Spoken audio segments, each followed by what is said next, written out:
Famille Avocat, welcome. C'est votre éducatrice Agapé Ngoma. Nous avons tous perdu une très bonne habitude, celle de la lecture. Nous lisons de moins en moins. Les adultes, les jeunes, les enfants et même les vieillards. Quels sont les bénéfices de la lecture? On dit également que les leaders sont des grands lecteurs. Que faut-il lire pour devenir un leader demain? C'est ce que nous allons découvrir. À tout de suite. Every time I wake up, I think of you. Every time I wake up, I think of you. Titulaire de 7 diplômes académiques, dont 5 bachelors, on disait de lui qu'il était le président le plus diplômé au monde parmi ses pairs. Il s'agit de Monsieur le Président Robert Mugabe. Il s'est fait différencier grâce à la lecture. Et au cours de cette émission, nous parlons des bénéfices, de l'importance de la lecture. Nos jeunes, nos vieillards lisent de moins en moins. Mais pourquoi donc? Pourtant, nous voulons réussir. Et même pour réussir spirituellement, nous avons besoin d'abord de lire les lois spirituelles. Il est écrit dans Josué 1:8 que ce livre de la loi ne s'éloigne point de ta bouche. Médite-le nuit et jour. C'est ainsi que tu auras du succès dans toutes tes entreprises. Si nous voulons avoir du succès dans toutes nos entreprises, nous avons besoin de méditer la parole de Dieu. Si nous avons besoin de réussir dans nos projets, de matérialiser nos visions et que ces visions deviennent un succès, nous avons besoin de lire. Quelqu'un a dit que tout ce que vous cherchez se trouve dans un livre que quelqu'un a déjà écrit. Vous savez, le président Bill Clinton, avant de devenir président de la République, a lu 3000 livres.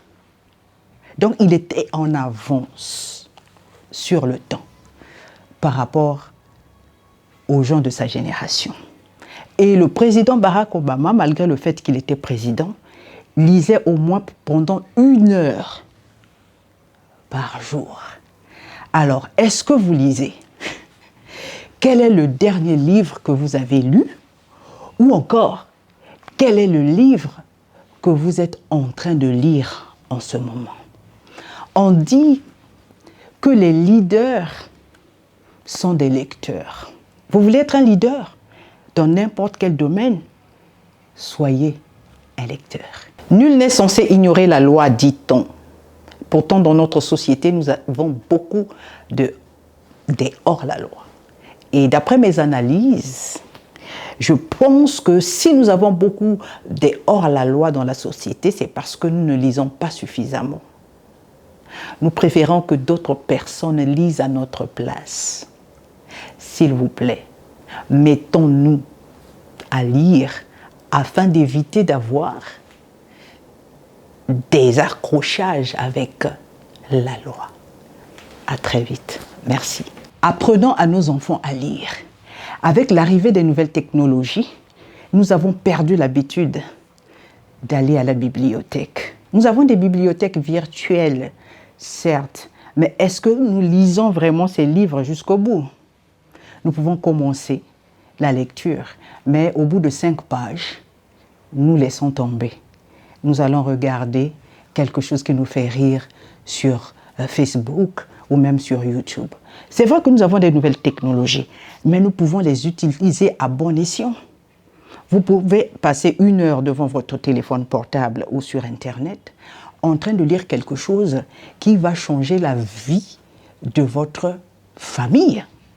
Vous voulez savoir comment arrêter avec peut-être la boisson. Vous avez un mari qui est ivrogne et vous en avez marre.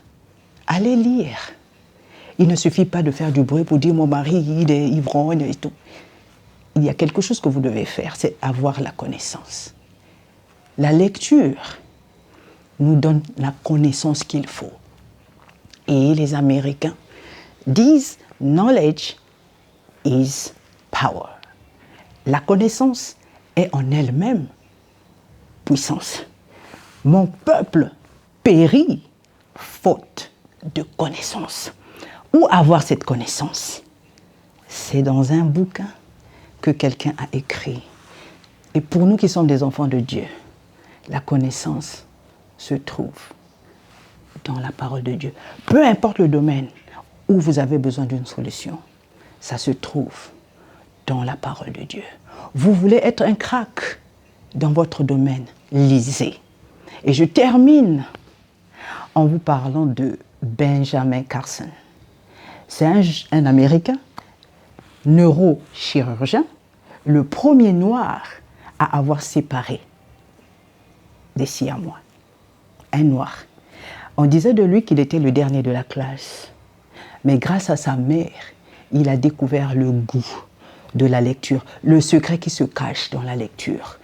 Le dernier de la classe, il est devenu le premier de la classe, le premier de sa promotion et la fierté de l'humanité. Vous pouvez le devenir si seulement vous prenez la décision. Aujourd'hui, je vous laisse et à très vite. Merci.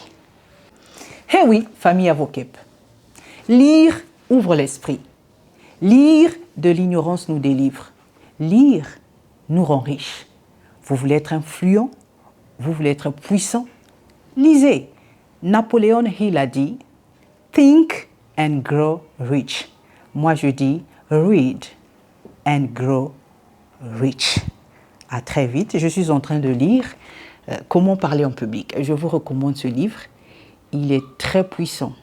Quand vous lirez ce livre, « Comment parler en public », votre vision de la vie va changer. À très vite.